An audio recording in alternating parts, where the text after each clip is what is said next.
What if one of the most important cameras Nikon could ever make is not the one it has already announced, but the one it still hasn't released? That question sits at the center of growing speculation around the Nikon Z7 III, a camera that exists more in expectation than in reality at this point. For many photographers, the uncertainty is no longer just about specifications or release dates. It has evolved into a deeper concern about direction, identity, and whether Nikon still sees a place for a dedicated high-resolution stills-focused body in its future lineup.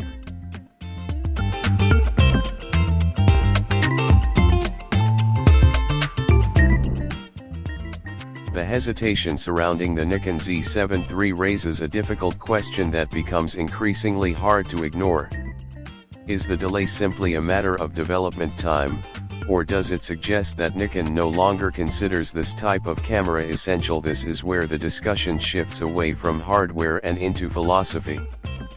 The Nikon Z7 III is no longer just a rumored product, it has become a symbol of how Nikon might be redefining its priorities in an era dominated by hybrid cameras, video-first workflows, and all-purpose flagship bodies.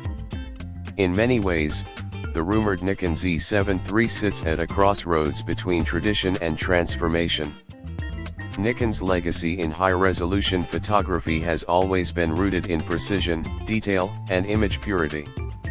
Earlier Z7 models reflected that identity clearly, offering photographers a tool designed primarily for still images rather than video-heavy hybrid use. But the current camera market looks very different from when those models first launched. Hybrid shooting has become the default expectation, and manufacturers are increasingly designing cameras that attempt to serve every possible use case within a single body. Within that context, the uncertainty surrounding the Nikon Z7 III becomes more understandable. The rumor landscape itself is fragmented, filled with conflicting information and competing expectations. Some leaks suggest that Nikon is preparing a major leap forward in resolution, potentially pushing the Nikon Z7 III beyond 60 megapixels. In some discussions, this sensor is rumored to be sourced from Sony, while other speculation points to alternative suppliers or custom sensor development. These details remain unverified, but they reflect a strong desire within the photography community for a true high-resolution powerhouse. At the same time, other rumors push the expectations even further. Some suggest the possibility of internal 8K recording, advanced autofocus improvements driven by Nikon's latest processing technology, and performance levels that approach or even overlap with flagship models.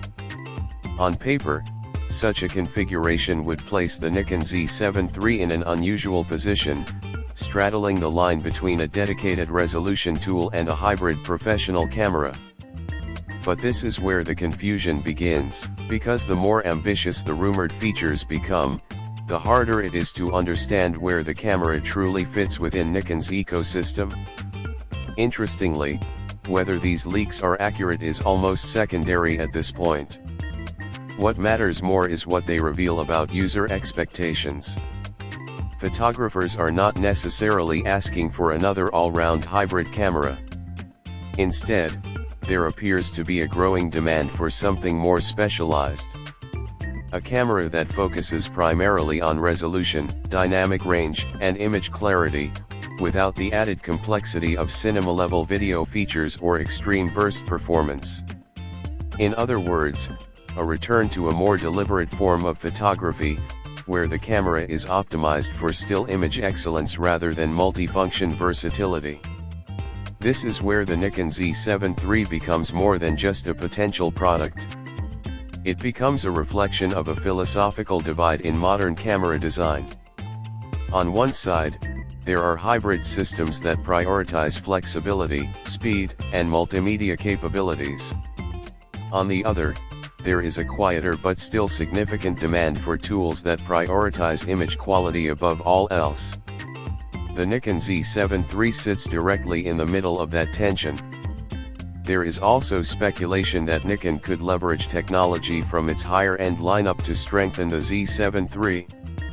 This could include improvements in autofocus systems, processing engines, or even stabilization technology. However, the key question is not whether these features can be added, but whether they should be.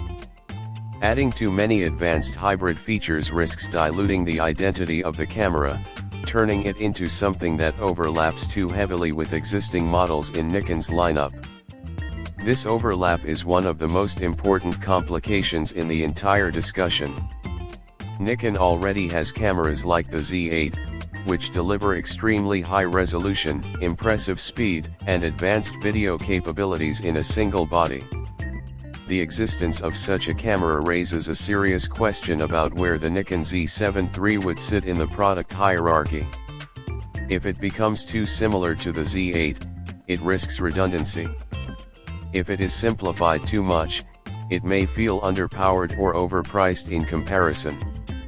And if it attempts to compete directly with flagship models, it risks internal competition rather than external success.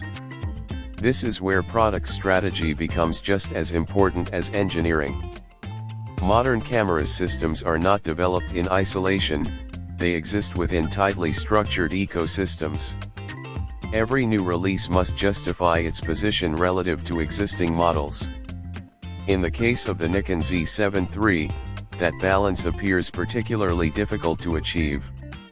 It must offer enough innovation to feel relevant, while also maintaining a distinct identity that does not overlap too heavily with other cameras in Nikon's lineup. Another major factor influencing the delay is technological complexity.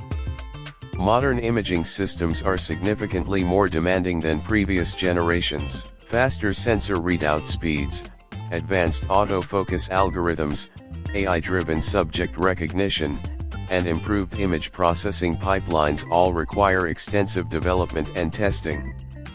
Balancing these advancements while maintaining the core identity of a high-resolution stills camera is not a simple task. It requires careful calibration between performance, image quality, and usability. In the end, the uncertainty surrounding the Nikon Z7 III is not just about missing specifications or delayed announcements. It reflects a larger question facing the entire industry: whether there is still room for cameras that prioritize pure image quality in a world increasingly driven by versatility. The answer to that question will ultimately define not just the fate of the Z7 III, but its relevance in the future of photography itself.